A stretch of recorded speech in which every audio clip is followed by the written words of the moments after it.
Boa, boa, né, pessoal? Voltando aqui, né, para a gente falar mais um pouquinho sobre domínios morfoclimáticos, né?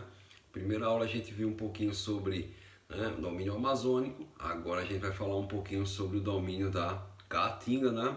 Falar um pouquinho sobre esse domínio porque ele está bem próximo da gente e tem pano para manga para a gente falar bastante, principalmente porque ele é um assunto específico do SSA, né? Eita, tem que lembrar, né? O SSA é essencial para vocês, né?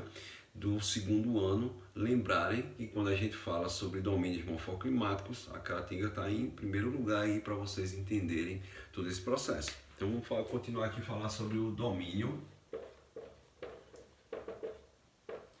da Caatinga, ok? Pessoal, eu falei lá na última aula, né, que exatamente quando a gente fala sobre domínios morfoclimáticos, eu falo especificamente sobre 5 elementos. E é isso que a gente vai discutir um pouquinho aqui sobre esses 5 elementos quando a gente fala sobre a Caatinga. Certo, galera? Vamos lá para a gente começar? Ó, geralmente a gente começa falando um pouquinho sobre o clima, né? Eita! Clima, vocês já sabem de cara, né? O clima da Caatinga é classificado como o famoso semi-árido, né? Eita! O que a gente fala sobre esse clima semiárido é exatamente o que? Um clima semidesértico, né? Um clima semidesértico aí nessa classificação. Por isso ele é classificado como ele ser quente, olha, e seco, né? Tem essa característica específica de ser quente e seco para a gente lembrar aí dessas ideias. Importante para vocês perceberem, ok? Sem broncas aí, né?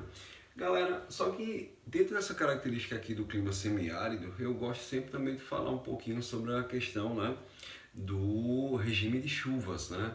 O regime de chuva do semiárido é muito pouquinho, né? Chega mais ou menos aí a 250 milímetros anuais, né?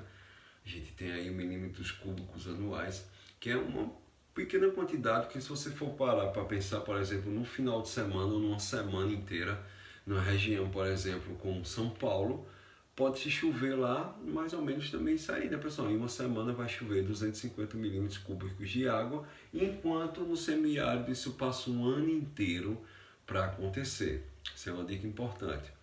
Segundo ponto, né? Eu já falei aqui para vocês também, né, que esse clima tem muita interferência sobre dois fatores principais, que é a questão do relevo, né? O relevo aqui tem muita influência aqui. Já falei um pouquinho sobre o relevo, né, por conta do Planalto da Borborema.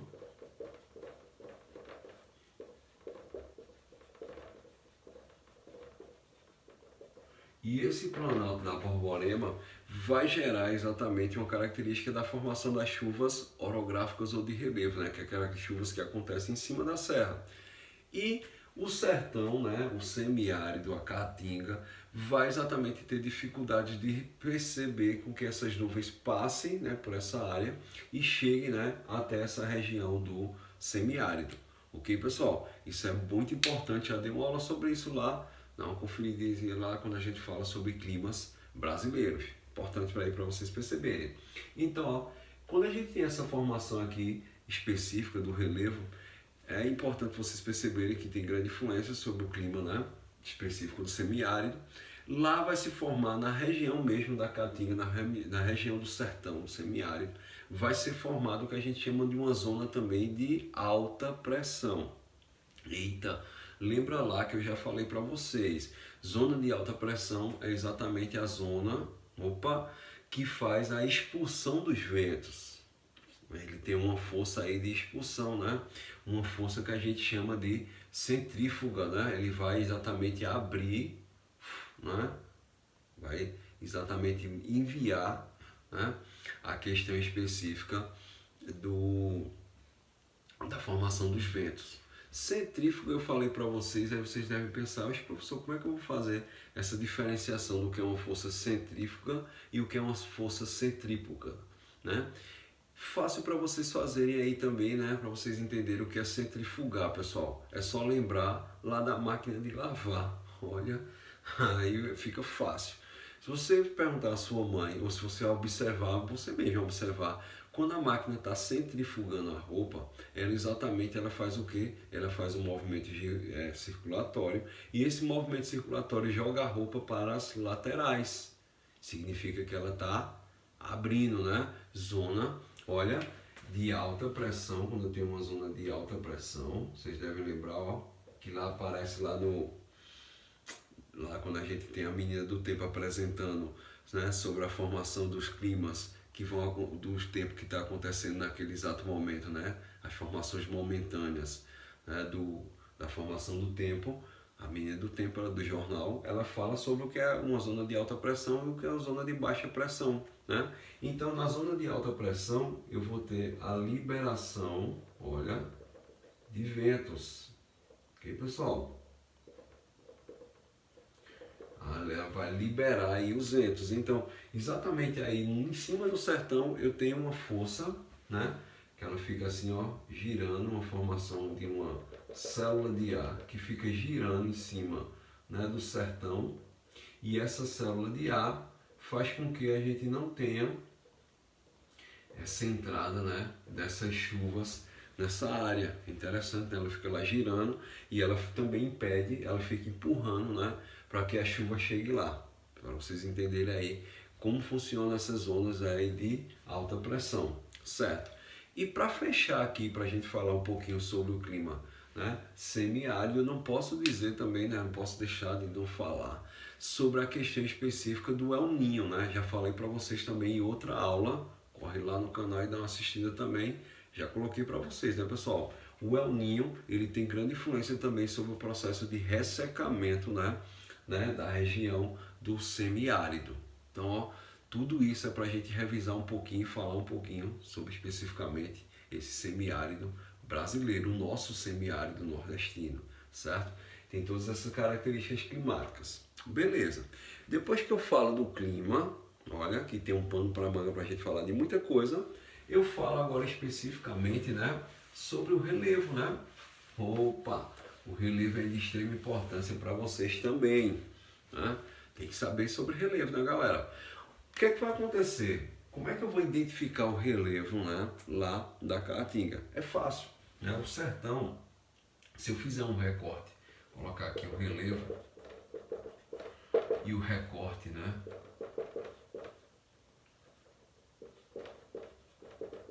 topográfico,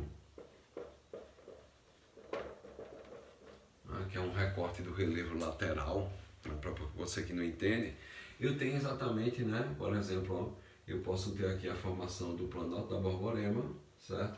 E logo após esse Planalto da Borborema começa o que a gente chama da famosa depressão sertaneja. Então, ó, aqui seria o Planalto da Borborema,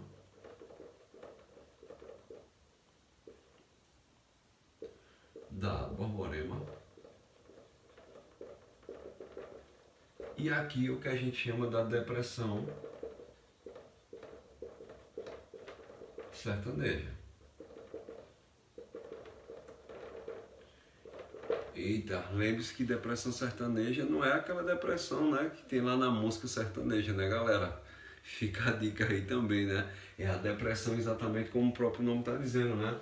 É uma depressão que está aqui, né, classificada como uma depressão relativa, porque vocês devem lembrar que uma depressão absoluta é uma depressão que está abaixo do nível do mar. Isso é importante, né? A depressão absoluta está abaixo do nível do mar, enquanto a depressão relativa ela é mais baixa comparada ao relevo que está mais próximo, né? Uma região mais baixa comparada ao relevo que está mais próximo.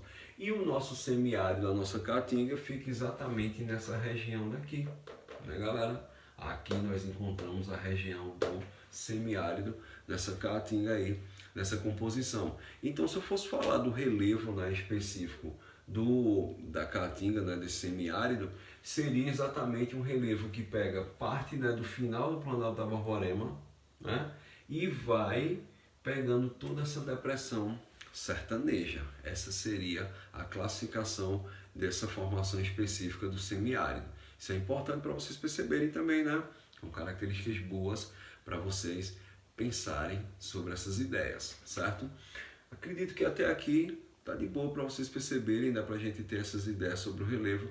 Já falei aqui em outras aulas também sobre um pouquinho sobre essa formação específica do relevo do Nordeste, né, do semiárido. A gente vai lembrar que o Planalto da Borborema é um grande, né, um maciço antigo, né, que tem alguns pontos aí específicos como escudos cristalinos, grande lugar para fazer a exploração de minerais, por isso que a gente encontra bastante pedreiras nessa região, enquanto a Depressão Sertaneja é uma grande bacia sedimentar, né, galera?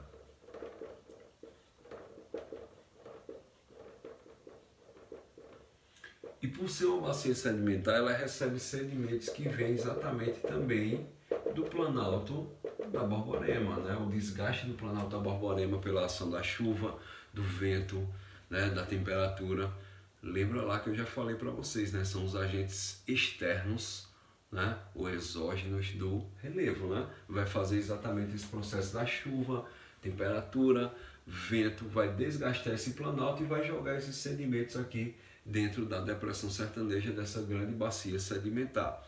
Outra coisa importante, né, que já foi descoberto que o sertão já foi realmente mar, né, galera? Aquela história, né, que o mar vai virar sertão, o sertão vai virar mar, é clássico, mas também é verdade. Foi descoberto aqui, né, restos de fósseis de peixes que exatamente indicam, né, que era uma região marítima. Mas isso foi lá no período da nossa famosa Pangeia, né, galera? No processo de separação aqui, que era mar, se tornou continente e deu essa característica específica dessa área.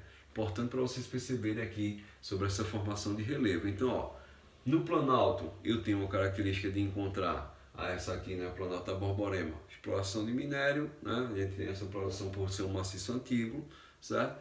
E nas bacias sedimentares, acúmulo de sedimentos.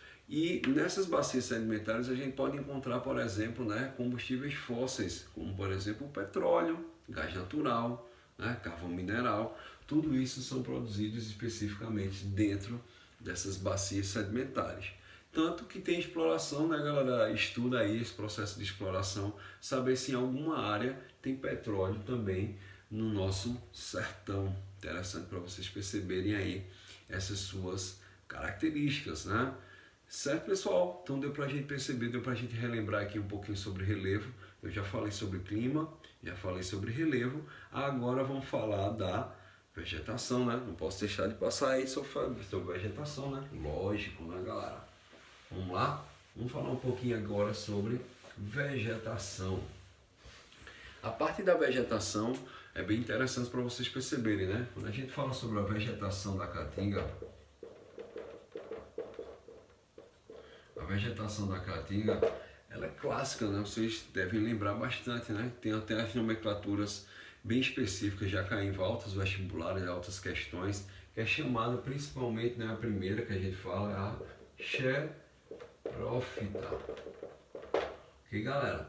O que significa essa vegetação xerófita aqui que eu coloquei para vocês? Bem simples, né? A vegetação espinhenta, né? Aquela vegetação da gente encontra o cacto, a palma, né? O mandacaru e assim por diante. São essa característica de ter essa planta xerófita espinhenta, que tem todo aquele processo biológico, né? A adaptação da seca, né? Elas transformam suas folhas em espinhos, que a gente fala e tal, né? Um pouco de biologia, para se adaptar exatamente a esse clima mais seco e conseguir sobreviver, né? Nessa região mais seca, quando a gente fala aqui a nível, né, da Caatinga. Isso é importante para a gente perceber, né, pessoal? Dicas importantes para vocês relacionarem. Mas além disso, além da xerófita, eu também, né, utilizo outra nomenclatura para outra vegetação que a gente encontra lá, as caducifólias. Caducifólias. A gente vai dizer, professor, você já falou sobre isso, mas foi relacionado à Europa, né? Não é aquelas plantas que perdem suas folhas no período do outono, lá, né? Lá na Europa, quando a gente fala das florestas temperadas e tal. Só que um detalhe, né, pessoal? Aqui as plantas também têm esse processo de adaptação, né? Elas perdem suas folhas também, né? para exatamente passar o período da seca. E por isso que a mata ela fica bastante, né, parecendo que morreu, fica toda seca, sem folhas. Aí você diz, puxa, a planta ali ela morreu, mas na realidade ela não morreu. Se você for lá no caulezinho dela e, né, ferir um pouquinho a planta, você vai ver que ela está verde dentro. Ela perdeu suas folhas exatamente para fazer o processo de economia de água, né, pessoal? Olha que coisa importante, fazer esse processo de economizar, né, esse processo da água, certo? Importante para vocês perceberem. Uma outra planta a gente pode encontrar aqui na nossa região que não tem essa característica. No meio, por exemplo, né, das formações dessa vegetação, né, com as plantas todas secas, a gente encontra às vezes uma verdinha lá no meio, né, que tem uma característica que não perde suas folhas, né, durante o período da seca. Como, por exemplo, a gente pode lembrar da jurema. A jurema faz isso aí, né, galera? Só que a jurema tem um detalhe importante, ela é parecida com a algaroba, que a algaroba, né, ela não é, um detalhe importante, ela não é típica daqui, ela foi trazida, viu, pessoal? Foi plantada, mas a algaroba ela tem um poder muito grande de se espalhar, por isso que ela está, né, se espalhando aí por vários lugares diferentes. Mas um detalhe importante para a gente perceber, o que é que vai caracterizar essa ideia aqui, para vocês perceberem, é o seguinte, né? Tanto a jurema como a algaroba, vocês percebem que ela tem uma característica, né, de as folhinhas ser bem pequenininhas, que aquilo facilita exatamente o que? O vento não quebrar a folha, diferente lá da folha da floresta amazônica, né, que é chamada de latifoliada, que é aquelas folhas bastante grandes, né, pessoal, que tem a característica, né, de exatamente fazer um processo maior de fotossíntese. Aqui as folhas são bem pequenininhas, ou ela perde suas folhas durante a seca. Não é à toa, aí vem a dica, não é à toa que caatinga, que vem de origem indígena, significa mata branca, né? E essa mata branca é exatamente o que? Exatamente tem a característica de não ter suas folhas no período da seca. Então fica a dica aí, né, pessoal? Na vegetação aí da caatinga eu tenho exatamente essa vegetação dessa folha xerófita mais, né, espinhenta, e caducifólias que perdem suas folhas durante o período da seca. Espero que fique aí bem frisado e marcado aí para vocês. Então já falamos sobre clima, sobre relevo e sobre vegetação. Tá faltando agora só 2 elementos, né? Para a gente fechar aqui a nossa primeira ideia, né? Vamos lá, para a gente fechar. Pessoal, para a gente falar um pouquinho aqui, a gente falou dos elementos que estão faltando, eu posso começar falando especificamente sobre o solo, né? Opa! Vamos falar um pouquinho sobre o solo da caatinga. Já falei para vocês do relevo, né? Agora eu vou falar um pouquinho especificamente do solo. O solo da caatinga ele é considerado um solo ácido, né? Ou o que a gente chama, né, salinoso, né? É um solo, coloca aqui, ó. E o que é que significa essa composição de ser salinoso? Tem grande concentração de sal, né? O próprio nome já está dizendo aí para vocês. E pessoal, e por que acontece muito esse processo de grande concentração de sal? É um solo que vai ficar um pouco meio que a gente chama, né, laterizado. Ui, que danado é laterizado, hein, pessoal? Vocês lembram? Fácil, né? É bem fácil. Laterizado é quando o solo ele fica duro por conta de uma grande concentração de ferro e alumínio, né? Exatamente o processo de lixiviação que eu falei lá para vocês na aula anterior, que faz a lavagem do solo, né? Ele pode deixar alguns, né, elementos, como por exemplo ferro e alumínio, e esse ferro e alumínio ele vai deixar o solo mais duro, né? E vai ser aquele solo que vai ser ruim para o processo de agricultura.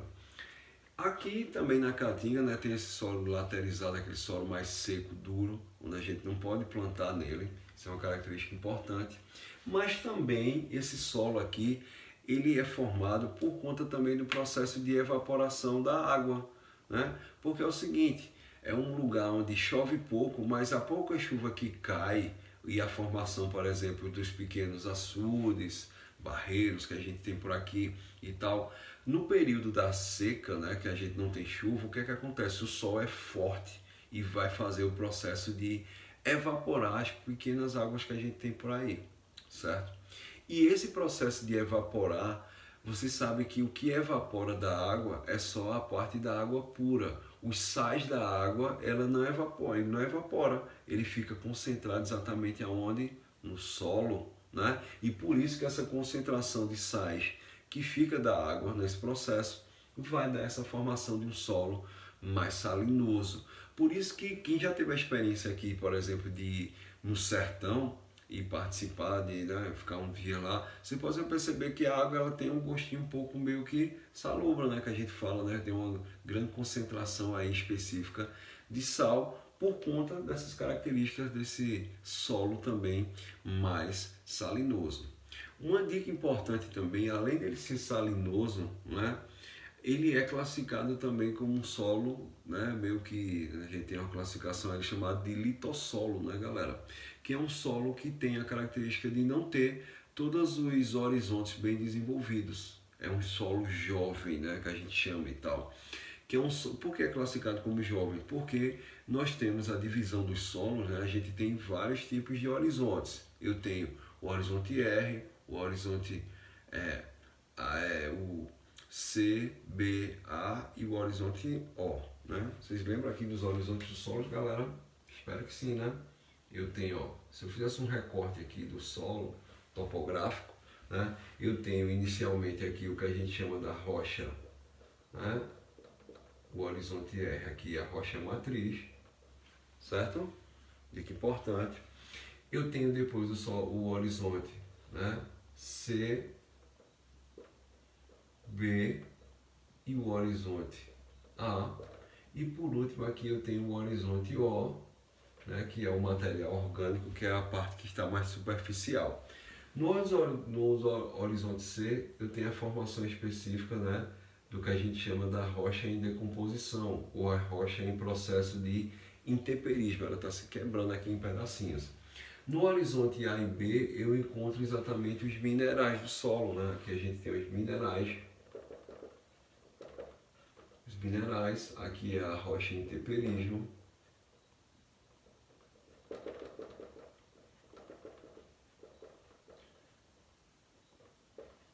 aqui é a rocha matriz, né? A rocha inicial que deu origem ao solo, e aqui é o material orgânico.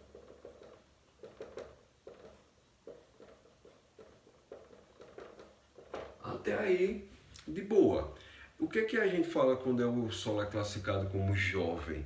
É exatamente um solo que não tem esses horizontes aqui bem desenvolvidos. E o solo lá da Caatinga não vai ter esses horizontes aí, né, bem desenvolvidos, né, galera? É uma coisa importante para vocês perceberem quando a gente fala sobre a composição específica, né, desse solo do Nordeste, beleza? Desse solo da Caatinga, no caso, né?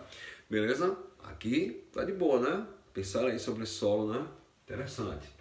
E o que é que eles fizeram, né, pessoal? Para fazer esse aproveitamento desse solo, eles fizeram algumas correções, né? Já falei para vocês também aqui em outras aulas, quando a gente fala sobre o processo da produção dos transgênicos, né? Lembra lá dos transgênicos, né, galera?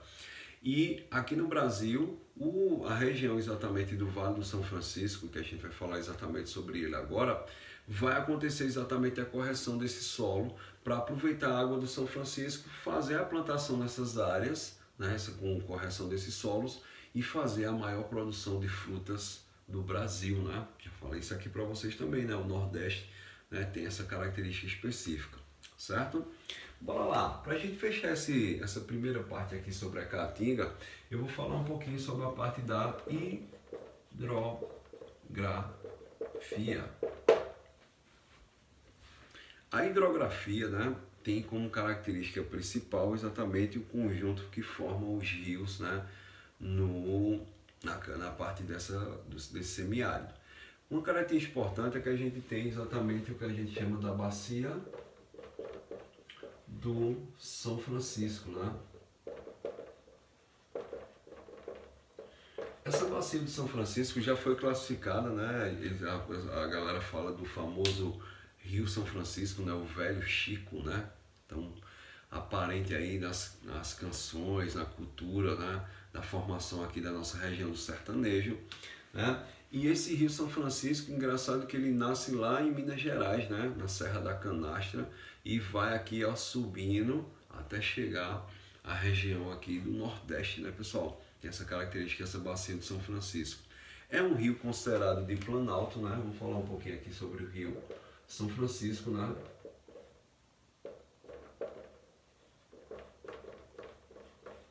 O rio São Francisco ele é um rio de planalto.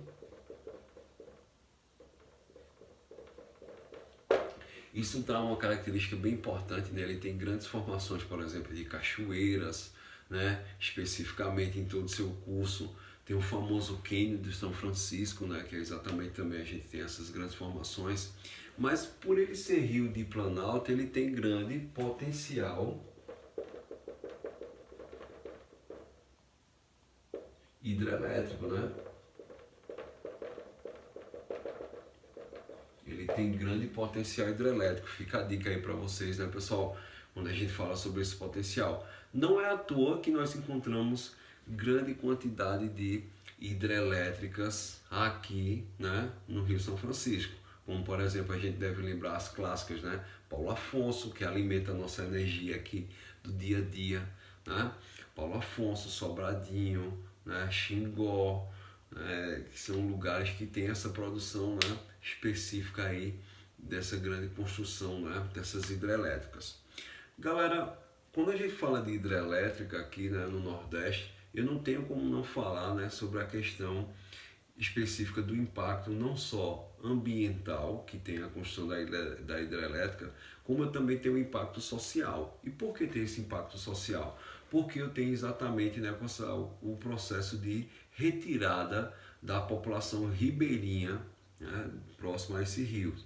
Uma reportagem clássica sobre isso foi exatamente quando foi construída a usina, né, de Itaporanga, né, pessoal? E nessa construção aí dessa usina, o que é que aconteceu? A população que morava na cidade teve que ser retirada porque toda a cidade ela foi inundada, né, por conta dessa construção dessa hidrelétrica, né? E é bem interessante vocês entenderem aí essa construção, essas formações. Tem até filmes sobre isso, né? Como a gente pode falar, específicos que vão falar um pouquinho sobre essas características da retirada da população, né, para a construção de hidrelétricas, como Narradores de Javé, um filme que é indicado para você que vai fazer o SSA, né, galera? Pô, importante aí para vocês. Né? Os Narradores de Javé exatamente falam sobre esse processo da saída da população ribeirinha, né, de uma cidade que vai ser inundada para fazer exatamente, né, essa construção de uma hidrelétrica. Vocês perceberem aí o impacto social que tem nesse processo dessa construção dessas hidrelétricas. É essencial vocês saberem aí sobre esse processo, certo? O Rio São Francisco também ele é considerado o que a gente chama, né, de que eu falei para vocês aqui, sobre uma característica de como se fosse o Rio Nilo, porque ele corta uma região árida, né? Ele vai exatamente nascer nessa região, né, de Minas Gerais, mas vai subindo e vai chegar exatamente nessa região mais árida aí nessa produção. Então ele é bem parecido com as características que a gente encontra no Rio Nilo, né? Interessante vocês perceberem aí, é o que dá a fertilidade do sertão, por isso que essa história do Vale do São Francisco, porque o Rio São Francisco é o que dá a fertilidade na região árida, né? Dessa composição da região do Velho Chico. Certo, pessoal? São características importantes para vocês perceberem quando a gente fala sobre essa bacia, né, hidrográfica do São Francisco. Ideias boas, ideias pensadas, ideias construídas, né? Observe que foi uma aula específica só para a gente falar sobre, né, a bacia, o domínio da Caatinga. A gente teve essa aula específica. Falei aqui um pouquinho para vocês sobre a composição do clima, do relevo, da vegetação, do solo e fechei agora falando um pouquinho sobre essa bacia hidrográfica que é de extrema importância para vocês perceberem também essas características, né? A bacia do São Francisco, né, pessoal, ela cai bastante, não só no SSA, mas cai no vestibular também tradicional da UPE, junto também com o Enem, né? O Enem vai citar também bacia do São Francisco. Uma coisa também bem polêmica, né, pessoal, é quando a gente fala também, não posso deixar de colocar aqui para vocês, a história da transposição do São Francisco.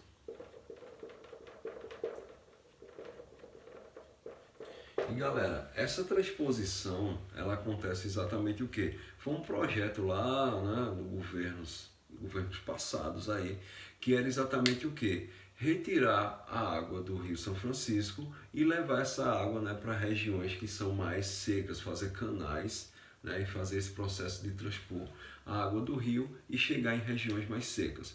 Foi criado aqui, né, no Rio São Francisco, 2 eixos de retirada desses canais para fazer levar essa água.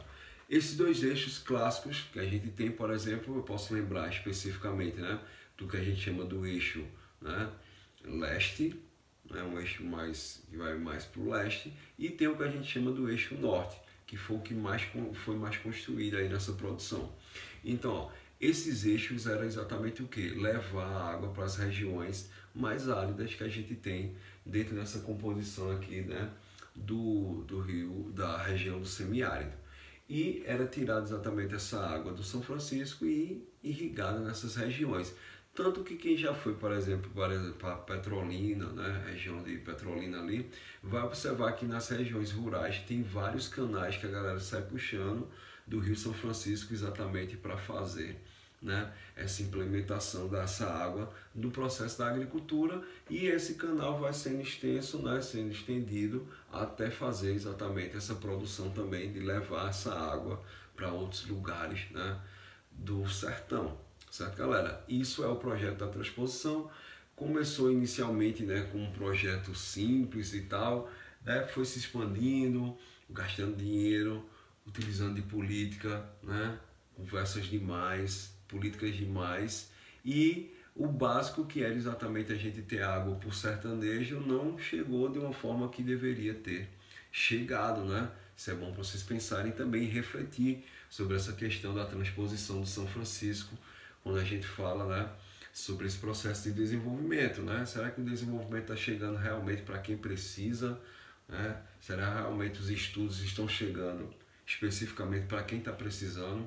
Isso aqui são ideias boas para vocês trabalharem, pensarem, refletirem, né? Dar pano para manga para redação e assim por diante, né, pessoal? São características boas que vocês devem sempre ficarem atentos quando a gente fala dessa caracterização da formação, né, da exploração do Rio São Francisco, tanto na questão da produção das hidrelétricas, como a questão da transposição desse Rio São Francisco, certo?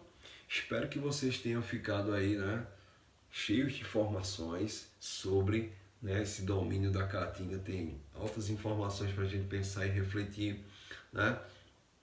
Vamos dar uma ênfase aí nos exercícios. Espero que essas dicas facilitem para vocês responderem as questões, né? Isso aqui é de extrema importância, mas o recado foi dado, o recado foi enviado aí para vocês pensarem aí especificamente sobre os domínios, né, morfoclimáticos brasileiros, e até agora a gente viu 2, né? Próxima aula a gente vai ver mais um pouquinho até chegar, completar todos os domínios morfoclimáticos. Espero que, né, vocês fiquem aí bem, aproveitem, fiquem com Deus e até a nossa próxima aula, né, galera? Vamos lá, vamos estudar, vamos instigar e vamos embora. Principalmente foco no SSA, né, galera? O foco aí que eu sei que vocês têm. Vamos embora, vamos focar. Essa aula aqui foi bem específica para vocês que vão fazer o SSA, beleza? Valeu, cheiro no coração. Valeu, galera.